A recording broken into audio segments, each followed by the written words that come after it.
diplomatique. C'est avec Yehuda Lankri, ancien ambassadeur d'Israël à l'ONU en France, à votre micro, Eva Soto. Bonjour Yehuda Lankri. Bonjour Eva Soto. Merci d'être en ligne avec nous en direct comme tous les dimanches matins pour ce point diplomatique.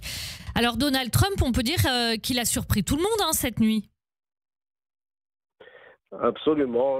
Je pense que Donald, la foudre Trump, s'est abattue sur l'Iran. Il a d'ailleurs monté son coup avec beaucoup d'habileté et de subtilité, en essayant de tromper l'ennemi iranien, déclarant une chose pour en faire une autre. Et je pense que c'était réellement un coup qui marque un tournant dramatique dans le déroulé de l'empoignade Iran-Israël. On ne peut que le féliciter pour avoir tenu sa promesse, c'est-à-dire d'abord d'être un soutien permanent d'Israël, ensuite à côté de ces déclarations pacifiques envers l'Iran, de leur indiquer que la voie militaire est toujours ouverte, ce qu'il a démontré de façon tout à fait éclatante durant la nuit dernière.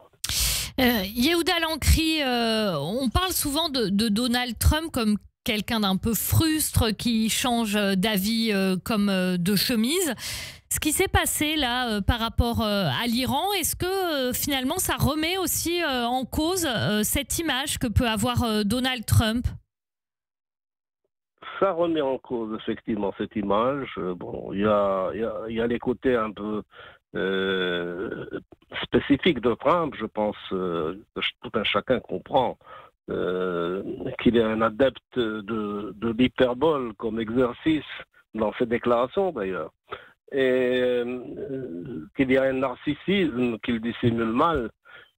Il n'est pas un événement où il ne vous indiquera que seuls les États-Unis d'Amérique peuvent le faire. Il n'y a aucune mais là, effectivement, pour la centrale nucléaire de Fordo, elle était enfouie tellement profondément que c'est vrai, il n'y avait que les États-Unis qui avaient les bombes capables d'atteindre cette centrale pour la détruire. Incontestablement. Donc, il a tenu parole. En tout cas, il a proféré ses menaces en parallèle à ses appels de paix, puisqu'il s'est engagé à éteindre les conflits dans le monde et à promouvoir la paix. Ce qui n'a pas épargné du côté des Iraniens, mais ils n'ont pas été à l'écoute. Donc, effectivement, ça réhabilite l'image des faiblesses apparentes du président américain. Il se distingue aujourd'hui comme réellement un leader avec une épine dorsale tout à fait solide, et une parole donnée est une parole tenue. Yehuda Lankri, Donald Trump dit les installations d'enrichissement nucléaire de l'Iran ont été complètement et totalement détruites. C'est ce qu'il a déclaré tôt ce matin après les frappes américaines en Iran.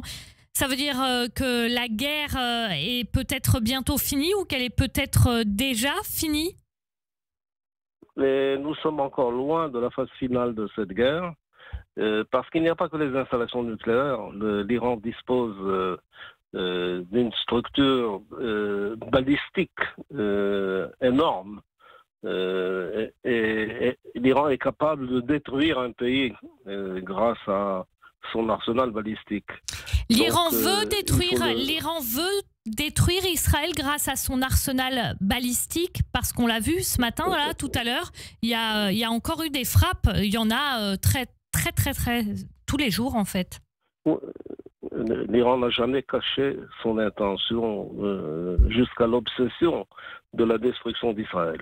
Et le comble du cynisme iranien nous vient aujourd'hui lorsque leur ministre des Affaires étrangères appelle au respect de la charte des Nations Unies, une charte qu'ils ont foulée du pied, qu'ils ont violée de long en large, et maintenant ils exigent que les États-Unis et Israël obtempèrent et obéissent à la charte des Nations Unies. Les premiers dans la violation de cette charte permanente, ce sont les Iraniens. Pourquoi ?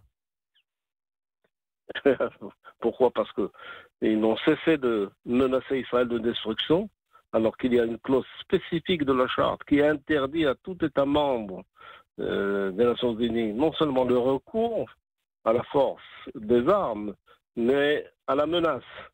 Et l'Iran a menacé de façon obsessionnelle Israël de destruction, sans que même un secrétaire général donné, je ne veux pas parler de celui présent, mais aussi de ses prédécesseurs, n'ait eu la sagacité d'envoyer ne serait-ce qu'une lettre ferme au président iranien ou au chef suprême iranien, parce que l'on sait qu'au Conseil de sécurité, rien ne pourra passer qui puisse nuire à l'Iran.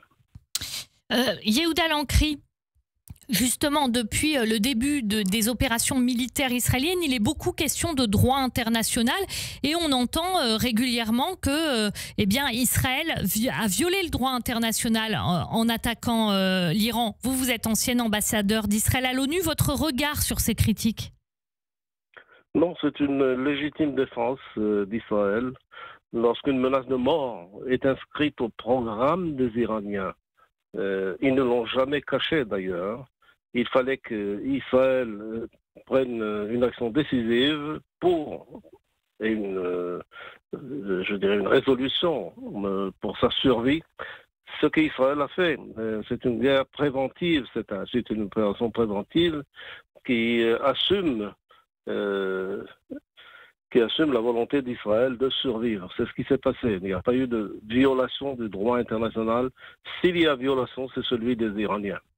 Yehuda Lankri, une guerre existentielle, une guerre de survie. Pourquoi? Par rapport au programme nucléaire iranien ou par rapport à la continuité finalement du 7 octobre? Parce que l'Iran et ses proxys, le 7 octobre et ensuite, ont voulu encercler, étouffer Israël.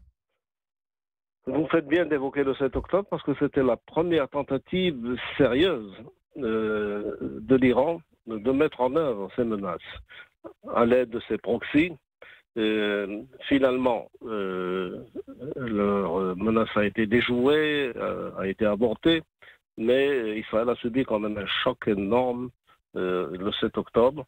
Nous nous sommes rattrapés et maintenant c'est le temps du règlement de compte avec l'Iran. Israël ne veut pas aller au suicide collectif, donc son action est une action préventive pour sa survie. Merci beaucoup Yehuda Lankri d'avoir été avec nous ce matin comme tous les dimanches matins sur Radio J pour votre instant diplomatique.